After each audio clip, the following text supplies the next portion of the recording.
Kerap berseberangan dengan pemerintah, tingkat kepercayaan warga Israel sendiri terhadap media menjadi rendah. Israel kini terancam ditinggalkan warganya sendiri.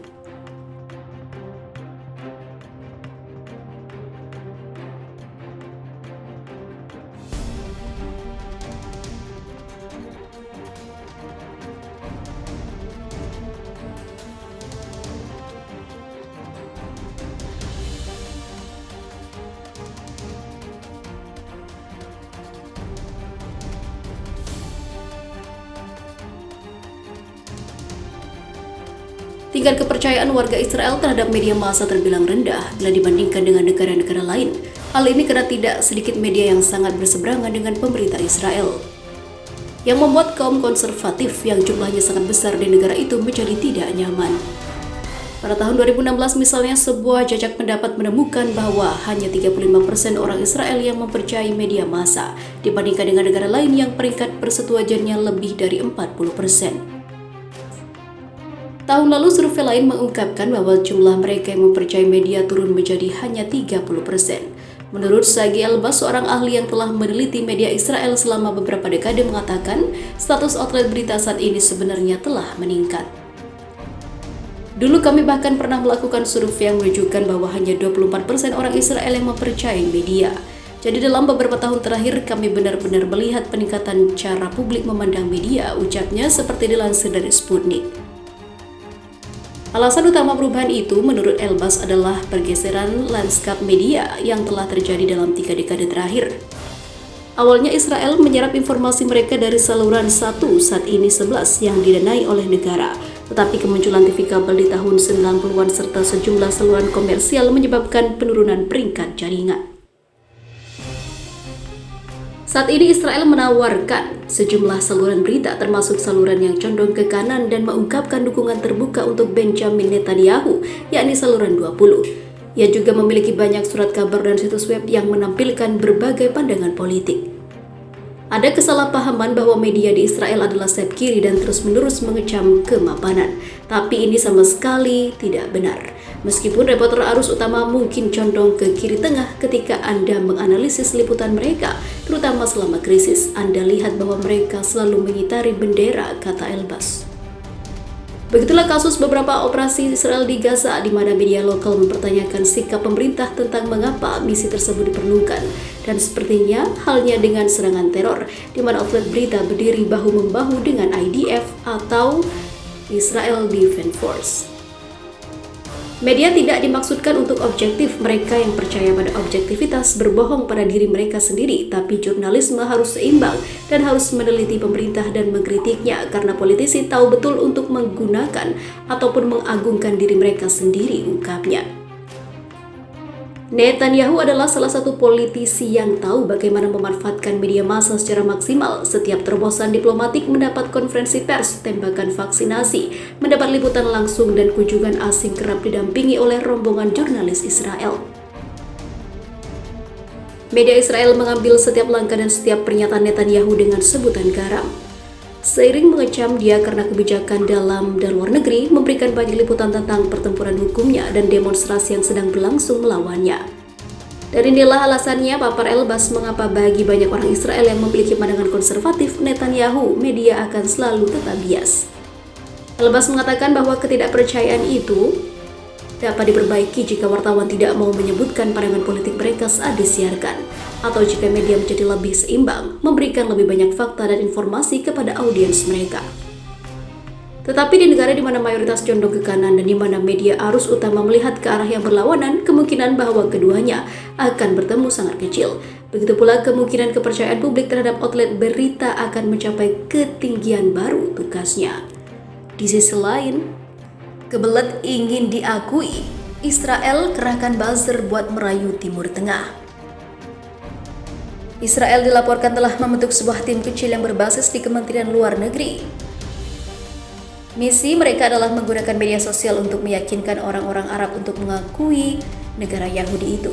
Tim ini mempelopori kampanye berbahasa Arab melalui platform seperti Facebook, Twitter, dan Instagram sebagai bagian dari upaya diplomatik multi cabang guna memenangkan pengakuan populer di Timur Tengah. Tetapi mengubah permusuhan selama beberapa dekade bukanlah hal yang mudah. Meskipun Israel dalam beberapa bulan terakhir telah mendapatkan kesepakatan penting yang ditengahi Washington dengan ataupun pemerintah Uni Emirat Arab, Bahrain, Sudan, dan juga Maroko. Besarnya tugas itu digarisbawahi oleh reaksi online baru-baru ini setelah foto-foto aktor dan rapper Mesir Mohamed Ramadan berpesta dengan selebriti Israel di sebuah bar Dubai muncul di media sosial pada bulan November. Bersama dengan video yang menunjukkan para tamu berpesta dengan lagu Yahudi Havana Gila dimainkan. Di media sosial berbahasa Arab, Israel memposting ulang foto-foto dari akun Facebook dan Twitter utamanya, termasuk salah satu foto Ramadan yang menggantungkan leher ataupun menggantungkan lengan di leher bintang pop Israel Omer Adam dengan teks "Seni selalu menyatukan kita". Ramadan tidak menanggapi permintaan komentar terkait hal itu. Dia mengatakan di media sosial pada saat itu bahwa dia tidak bertanya dari mana asal foto tersebut. "Saya salut kepada saudara-saudara Palestina," tambahnya. Yonatan Gonen yang mengepalai unit media sosial berbahasa Arab mengatakan dalam sebuah wawancara bahwa mereka memposting foto Ramadan dengan selebriti Israel untuk menunjukkan normalisasi antara orang Israel dan Arab. Dia mengakui bahwa kehebohan itu mengecewakan, tetapi mengatakan ada juga respon positif dan butuh waktu. Pikiran orang berubah dari generasi ke generasi. Juru bicara Perdana Menteri Israel Ophir Gendelman mengatakan semakin banyak orang Arab yang memandang Israel sebagai sekutu dan banyak yang secara terbuka menunjukkan dukungan mereka di media sosial. Ketika perdamaian regional berkembang lebih jauh, berbicara dengan tetangga kami dalam bahasa mereka sendiri menjadi lebih penting, kata Gendelman menambahkan bahwa Israel berencana untuk memperluas jangkauannya dalam bahasa Arab seperti dikutip dari Reuters pada Selasa 12 Januari 2021. Seorang peneliti akademis yang berbasis di London dengan kewarganegaraan ganda Bahrain dan Inggris, Dr. Ala Sehabi, mengatakan bahwa sentimen publik di negara-negara Arab tetap pro-Palestina.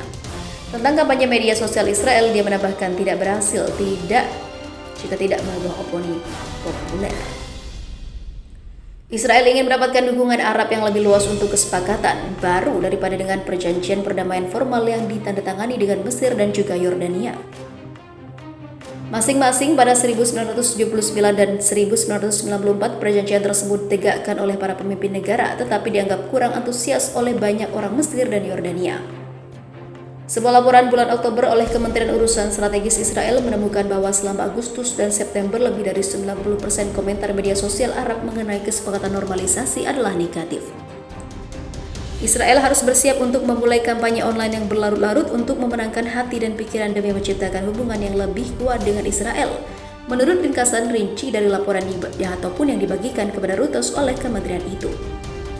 Seorang pejabat kementerian mengatakan bahwa pada bulan Januari tingkat komentar negatif telah turun menjadi 75%. 10 anggota tim berbahasa Arab Kementerian Luar Negeri Israel itu terdiri dari orang Yahudi dan juga orang Arab. Dengan pesan seperti salam shalom, kata Arab dan Ibrani untuk perdamaian, kampanye tersebut sangat menonjolkan apa yang Gonen sebut sebagai konten lembut, seperti musik, makanan, dan juga olahraga. Tim itu juga memposting tentang musuh Israel seperti Iran, Hamas, dan juga Hizbullah. Didirikan pada tahun 2011, unit berbahasa Arab tersebut secara signifikan meningkatkan aktivitasnya sejak akhir musim panas ketika berita tentang kesepakatan pertama dipublikasikan. Tim itu saat ini menerbitkan hingga 700 atau lebih postingan di media sosial selama sebulan, sekitar 15% hingga 20% lebih banyak daripada sebelum kesepakatan, kata Gonen. Selama kunjungan baru-baru ini ke Dubai, anggota tim Lorena Hatib memposting ke Twitter foto dirinya di luar ruangan dengan bendera Israel menutupi punggungnya. Tidak pernah membayangkan bahwa saya akan mengibarkan bendera Israel di negara Arab, katanya dalam postingan tanggal 21 November dalam bahasa Arab dan Inggris. Beberapa hari kemudian, salah satu akun resmi Israel bernama @israel_in_the_gulf dan yang dioperasikan mentweet foto serupa yang dibungkus bendera. Hatib mengatakan kepada Reuters bahwa tanggapan terhadap postingannya sebagian besar positif tetapi beberapa negatif.